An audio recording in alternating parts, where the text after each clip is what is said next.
Home. Mum and I didn't talk much the whole walk home, and when we got to the front stoop, I automatically looked in the front bay window because I forgot for a second that Daisy wasn't going to be there like always, perched on the sofa with her front paws on the windowsill, waiting for us to come home. It made me kind of sad when we walked inside. As soon as we did, Mum dropped my duffel bag and wrapped her arms around me and kissed me on my head and on my face like she was breathing me in. "It's okay, Mum, I'm fine," I said, smiling. She nodded and took my face in her hands. Her eyes were shiny. "I know you are," she said. "I missed you so much, Augie." "I missed you too." I could tell she wanted to say a lot of things, but she was stopping herself. "Are you hungry?" she asked. "Starving. Can I have a grilled cheese?"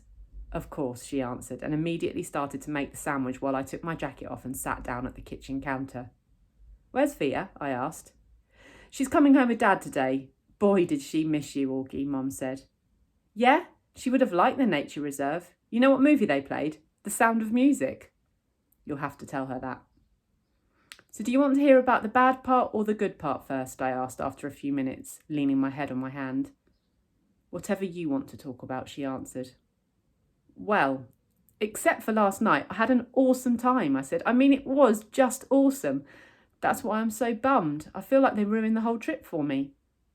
"No, sweetie, don't let them do that to you. You were there for more than 48 hours and that awful part lasted 1 hour. Don't let them take that away from you, okay?" "I know," I nodded.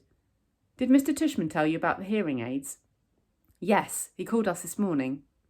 "Was Dad mad because they're so expensive?" "Oh my gosh, of course not, Augie. He just wanted to know that you were all right. That's all that matters to us. And that you don't let those thugs ruin your trip." I kind of laughed at the way she said the word thugs. "What?" she asked. "Thugs," I teased her. "That's kind of an old-fashioned word." "Okay, jerks, morons, imbeciles," she said, flipping over the sandwich in the pan. "Cretinos, as my mother would have said. Whatever you want to call them. If I saw them on the street, I would..." She shook her head. "They were pretty big, Mum," I smiled. "7th graders, I think." She shook her head. 7th graders? Mr. Tushman didn't tell us that. Oh my goodness. "Did he tell you how Jack stood up for me?" I said. "And Amos was like, bam! He rammed right into the leader. They both crashed to the ground, like in a real fight. It was pretty awesome. Amos's lip was bleeding and everything." "He told us there was a fight, but..." she said, looking at me with her eyebrows raised. I'm just so grateful you and Amos and Jack are fine. When I think about what could have happened..." She trailed off, flipping the grilled cheese again. "My Montauk hoodie got totally shredded." "Well, that can be replaced," she answered. She lifted the grilled cheese onto a plate and put the plate in front of me on the counter. "Milk or white grape juice?" "Chocolate milk, please." I started devouring the sandwich. "Oh, can you do it that special way you make it, with the froth?" "How did you and Jack end up at the edge of the woods in the first place?" she said, pouring the milk into a tall glass. "Jack had to go to the bathroom," I answered, my mouth full. As I was talking, she spooned in the chocolate powder and started rolling a small whisk between her palms really fast. "But there was a huge line and he didn't want to wait, so we went towards the woods to pee." She looked up at me while she was whisking. I know she was thinking, we shouldn't have done that. The chocolate milk in the glass now had a 2-inch froth on top. "That looks good, Mum, thanks." "And then what happened?" she said, putting the glass in front of me. I took a long drink of the chocolate milk. "Is it okay if we don't talk about it anymore right now?" "Oh, okay." "I promise I'll tell you all about it later, when Dad and Via come home. I'll tell you all, every detail.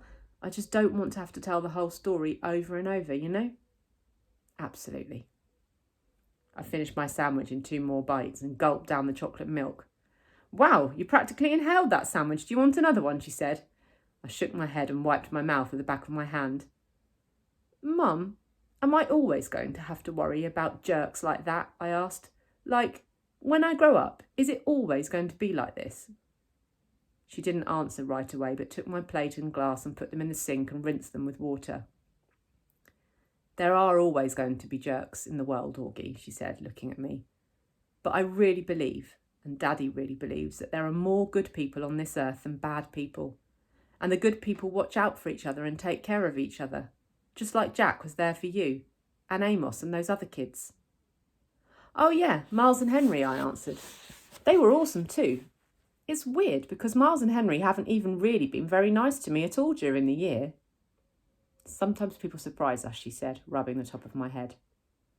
I guess. Want another glass of chocolate milk? No, I'm good, I said. Thanks, Mum. Actually, I'm kind of tired. I didn't sleep too good last night. You should take a nap. Thanks for leaving me Babu, by the way. You got my note? She smiled. I slept with him both nights.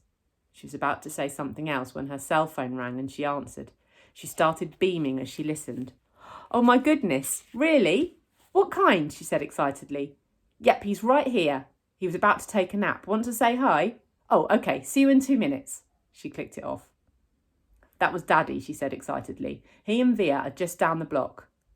He's not at work, I said. He left early because he couldn't wait to see you, she said. So don't take a nap quite yet. 5 seconds later, Dad and Via came through the door. I ran into Dad's arms and he picked me up and spun me around and kissed me. He didn't let me go for a full minute until I said, Dad, it's okay. And then it was Via's turn and she kissed me all over like she used to do when I was little. It wasn't until she stopped that I noticed the big white cardboard box they'd brought in with them. What is that? I said. Open it, said Dad, smiling, and he and Mom looked at each other like they knew a secret. Come on, Augie, said Via. I opened the box. Inside was the cutest little puppy I've ever seen in my life. It was black and furry with a pointy little snout and bright black eyes and small ears that flopped down.